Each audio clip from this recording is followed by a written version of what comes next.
níveis de riqueza? Então, tem 5 níveis, eu não vou saber descrever todos eles aqui agora, mas esse nível, por exemplo, onde você já começa a ser um bilionário, agir como bilionário, mesmo sendo multimilionário, é o 3º nível. Tá.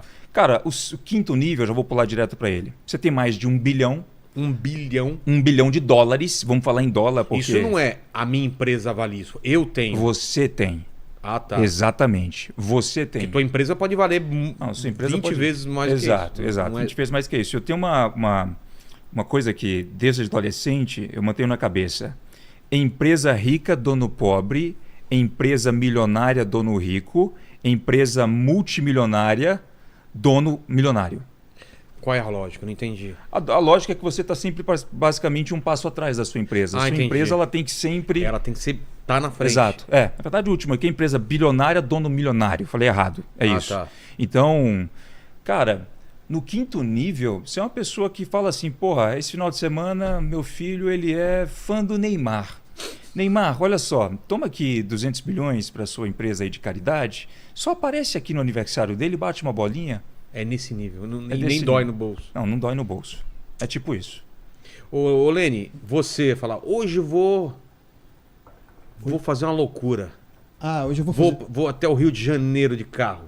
É o mesmo nível de investimento que o cara faz essa brincadeira com o Neymar aí. Só que assim, meu carro acho que não chega até lá. Não chega. Mano, troca esse carro aí. Cara, só tá dando dor de cabeça Só dor esse de negócio cabeça. aí, cara. Só dor de cabeça. É isso, né, velho? Eu acho que... Porque, vamos falar a verdade. Tem aquela frase de o dinheiro não traz felicidade, mas normalmente quem fala isso é quem já tem dinheiro, né? Quem já tem dinheiro, exatamente. Porque o dinheiro dá um conforto, né, cara? Cara, o dinheiro dá conforto. Sabe qual é o problema de gente que fala que dinheiro não traz felicidade? É que pode ser verdade e pode ser mentira. O problema do ser humano é a generalização. Então, uma pessoa foi lá uma vez e acredita que viu uma pessoa com uma mansão, uma grama bem verde, e ela falou o seguinte, quer saber, eu vou trabalhar minha vida toda para conseguir ter isso. Ela chegou lá, conseguiu a grama mais verde ainda, uma casa tão bonita quanto, e percebeu que aquilo não é o que ela queria. E aí, qual que é o lance? O que estava errado? O lance é que ela só escolheu comprar a coisa errada. O que não era pra ela, né? Exato. O meu nível de felicidade não é o teu nível nem o dele. Exato. O dinheiro, eu sou bem radical nisso e falo mesmo, ele não traz felicidade, ele manda buscar. Mas você tem que ser inteligente para descobrir o que você realmente quer fazer. Cara, tem gente que vai conseguir ser enormemente feliz simplesmente aposentando os pais, simplesmente, largando o emprego, indo tirar foto, mundo afora, indo viajar, etc.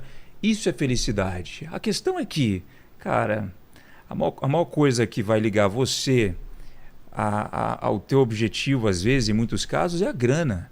Você tem que ter grana, essa é a realidade. A gente vive num mundo capitalista. Não adianta. Tudo custa, né? Tudo custa alguma coisa. Então, hoje, por exemplo, eu adoro o que o dinheiro pode me proporcionar em experiências e também em bens materiais. Eu separo muito as coisas, sabe? Muita gente às vezes olha aquele cara que tem carro, casa, mansão, etc. e pensa o seguinte, porra, não deve ser feliz, é muito materialista. Desde que eu coloquei na cabeça que eu queria ter muita grana, voltando um pouco lá atrás, eu tinha um grande sonho quando eu era adolescente de comprar um Camaro. Daí um amigo meu, ele me ligou e disse o seguinte, adivinha só o que eu tenho? Tinha uns 17. Tá. Adivinha só, eu era fascinado, cara, com carro. Camaro O Camaro pra mim, depois... Pra mim era Land Rover, meu sonho era ter uma Land Rover. Eu imaginava que com o Camaro eu ia ter aquela garota lá do Transformers. Sei. Sabe? Putz, linda ela. Né? Vê aí pra gente o nome dela. Olha o nome dela aí, olha o nome dela. Micaela. Não, o nome da atriz eu tô falando. Da atriz, Megan Fox. Megan Fox. Megan Fox. E aí, cara, continuando o raciocínio, ele me ligou e disse, tá aqui na minha garagem. Eu perguntei, mas como assim? O que esse cara tá fazendo na sua garagem? Tinha um amigo do pai dele. E aí eu fui correndo até a casa dele, lavei o carro só para poder tirar uma foto. Que cor que era o Camaro? Vermelho. Não era amarelo? Não. Amarelo já estava clichê já. Já por causa da música, ninguém mais queria amarelo. E aí, cara, o que mais me impressionou foi o fato de o amigo do pai daquele cara ter emprestado esse carro para ele. Eu pensei assim, nossa, esse é o meu sonho. Se eu tivesse com ele agora nas minhas mãos, eu ia praticamente ficar namorando esse carro o dia todo, limpando ele o dia todo na minha garagem. O cara emprestou pro amigo dele. eu percebi o seguinte, nossa, ser rico é bom, mas não deixar com que os seus bens materiais te controlem deve ser melhor ainda. Entendi. Entendeu? Então assim, hoje eu tenho as minhas coisas, mas cara, se um carro não é uma explodir, foda-se, eu vou dormir tranquilo. Sabe? Há outras coisas mais importantes, mas não é por isso que as pessoas têm que sempre dividir. Cara, com dinheiro você é feliz, você não é feliz. Sem dinheiro você é feliz. Não existe isso. Não é nem uma coisa nem outra. Nem uma coisa nem outra. E você falou de adolescência e você, moleque, conta a história. Você nasceu onde? Teus pais faziam o quê? Meus pais são trabalhadores, né? Típicos trabalhadores. Meu pai trabalhou na prefeitura da cidade onde eu nasci, em João Monlevade, por 20 anos. Onde é? No Rio? Não, em Minas Gerais. Como chama? João Monlevade. Duvido se eu conseguir pronunciar corretamente. João Monlevade? Não é? Foi meio que um sotaque aí. Mas como que é? João Monlevade. Monlevade. Isso, João Monlevade. É perto de... É perto de Itabira, Ipatinga, umas cidades ali no interior de Minas. Cidade pequena. A 2 horas de Belo Horizonte. Ah, tá, pertinho. 2 horas.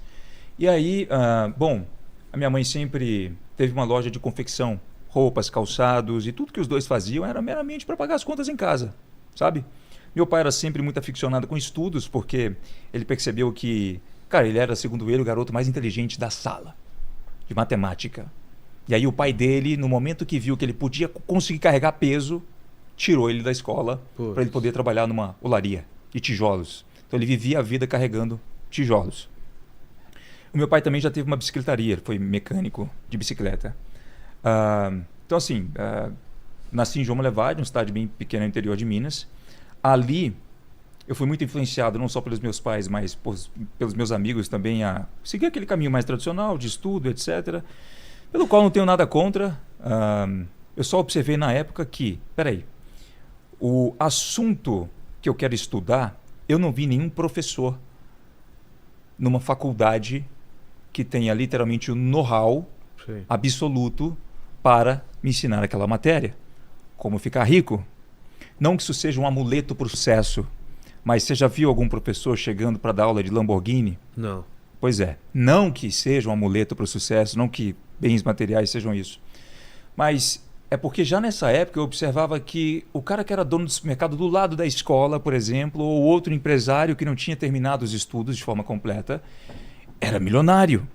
Sabe, tinha uma rede de lojas, etc. Eu ficava pensando, cara, o que esses caras sabem que eu não sei? Será que esse é o caminho que eu quero seguir? Bem na minha adolescência eu era fascinado com jogos, jogava muito, cara. Mas não era um problema pra você o lance de grana? Vocês não passavam dificuldades? Não, dificuldade assim, não. Eu só não podia comprar aquilo que eu queria. Exato. Os meus pais sempre colocaram comida na mesa, tudo, sempre foram muito, me deram uma educação muito boa. Não tenho nada a reclamar. Meu pai, para mim, um herói. Ele cumpriu com cada uma das obrigações que um homem tem que cumprir para sustentar uma família. Entendi. Ele trabalhava de domingo a domingo e não tinha férias. Trabalhando na prefeitura, inclusive, ele trabalhou por 20 anos com caminhão de lixo. Caramba. Tá? Ele dirigiu o caminhão, ele tinha um caminhão de lixo. 20 anos fazendo isso. E, cara... Você começou a observar isso.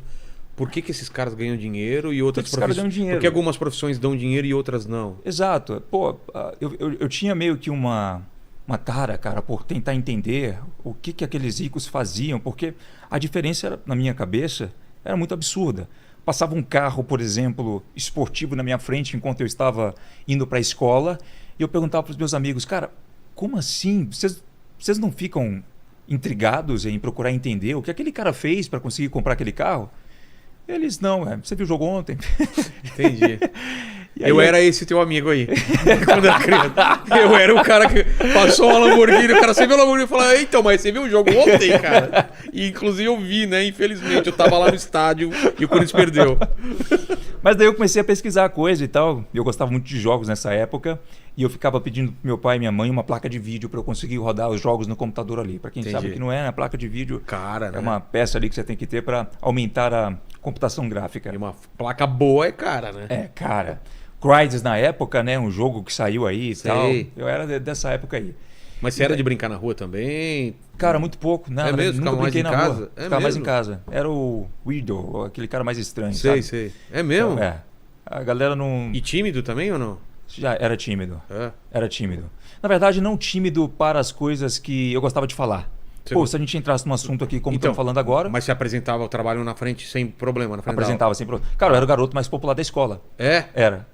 Quem tá aí me assistindo, inclusive, vai poder contestar aqui nos comentários. É mesmo? Era o cara mais popular da escola. Mas por quê? Você conversava com toda a turma? Eu zoava pra cacete, eu ia pra diretoria todo dia, a verdade é essa. De bagunça? Bagunça. É mesmo? É, ficava dando mortal pra trás na grama, aí a diretora não gostava. Cara, eu era um terror na escola. Você tá com quantos anos agora? 27. Pô, na tua época não é do He-Man não, né? Era. Porque ele é o Príncipe Adam, né? Total. Não é total, muito, cara? Muito. Tô esperando no final ele falar, então, amiguinhos, hoje vocês aprenderam... Então, como é que é? Os caras mais velhos estão ligados, né? É. Como que é no episódio? No episódio de hoje, vocês aprenderam com Vilela o que é quilometragem de mulher. Para! Exato, cara.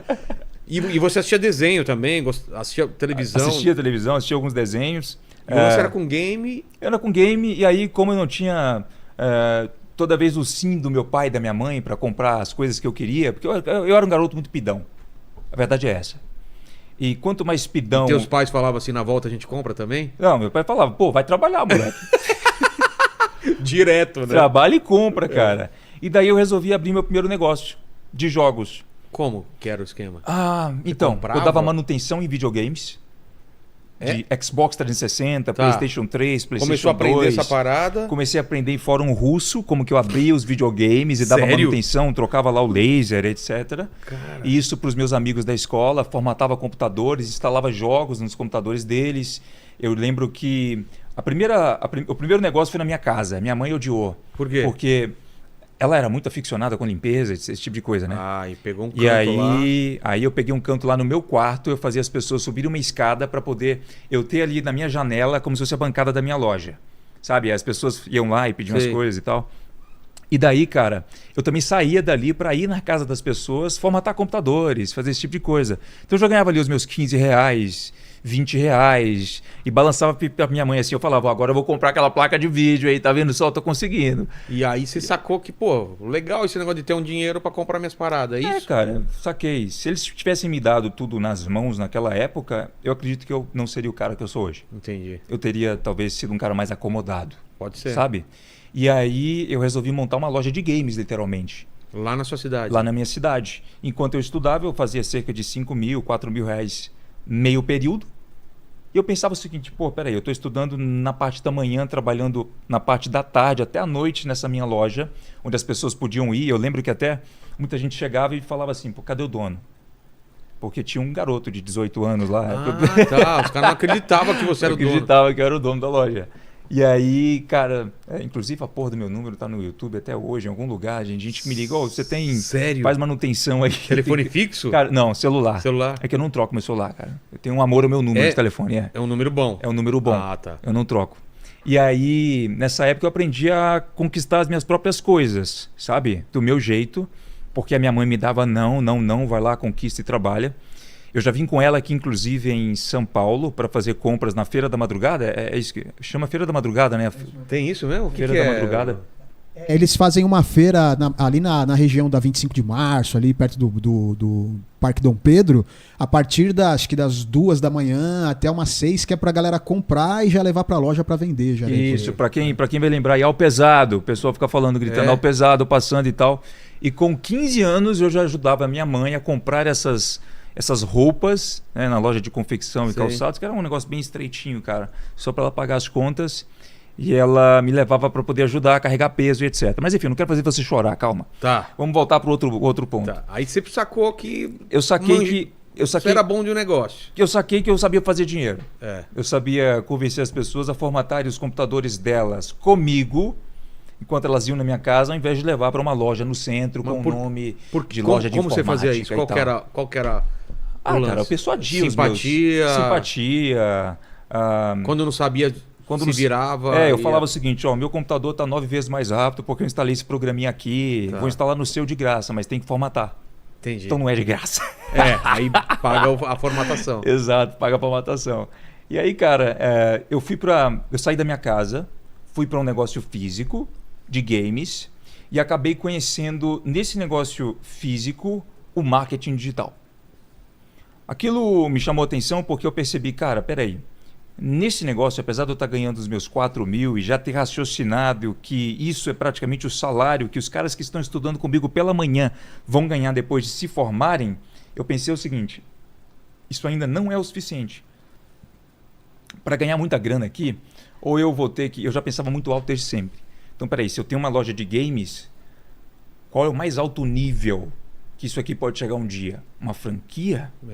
Sabe? E eu não queria lidar com aquele tipo de encrenca agora. Eu não queria lidar com todo aquele processo que eu estava disposto a pagar se fosse necessário, mas eu procurei fazer o trabalho um pouco mais inteligente para se chegar ao objetivo final. Menos trabalho, mais resultado. Entendi. Então eu fui para a internet depois que eu recebi um e-mail de um norte-americano que mostrava como que ele estava vendendo um produto online. Com uma página, um vídeo, um botão. O que era o produto, você lembra? Cara, era um produto para você conseguir ganhar dinheiro na internet. Tá. É um dos maiores nomes do marketing digital americano na época. Tem até o nome para quem quiser pesquisar, o Frank Kern. Tá. Ok? E tinha lá uns Ele Rolls descobriu Royce. uma fórmula, é isso? Cara, o cara é realmente muito foda no que ele faz. Ele estava, se eu não me engano, o curso era sobre e-mails e para você construir um negócio chamado vídeo de vendas, Tá. VSL e tal, para você criar infoprodutos digitais. Entendi. Só que eu não comprei, Vilela. Por quê? Porque eu fiquei mais impressionado com como ele estava me vendendo aquele produto. A forma? A forma que ele embalou? Exato. Por que te chamava a atenção? Porque ele estava a 10 mil quilômetros de distância vendendo um produto para mim, porque eu cliquei num link por um e-mail e eu calculei o seguinte, espera aí, isso custa, não me lembro na Chegou época. para você imagina quantas pessoas ele atingiu no mundo, né? Exato, exato. Então eu pensei assim, pô, pera aí, se esse produto custa $97, ele faz 10 vendas por dia, e eu tô no Brasil ainda, esse anúncio deve ter caído aqui até de forma errada, alguém setou o dedo lá errado, aconteceu alguma coisa. Mas espera aí, digamos que 10 pessoas comprem. Que é aí pouco. eu via, que é pouco. Caramba. Aí eu via, pô, isso aqui são $6 mil por mês. Imagina isso que aqui 100 pessoas compram. Imagina 100, peraí, não é possível. Isso aqui dá $50 mil por mês. Não, $200 mil por mês. Peraí, e ele está vendendo informação? Foi aí que eu captei algo que eu vi até eu sou um cara muito cinéfilo. Também. O Gordon Gekko falar. Wall Street, o dinheiro nunca dorme. Tá. Não sei para quem já viu esse filme. Muito bom. É, muito bom, né? Eu tô falando do antigo, tá?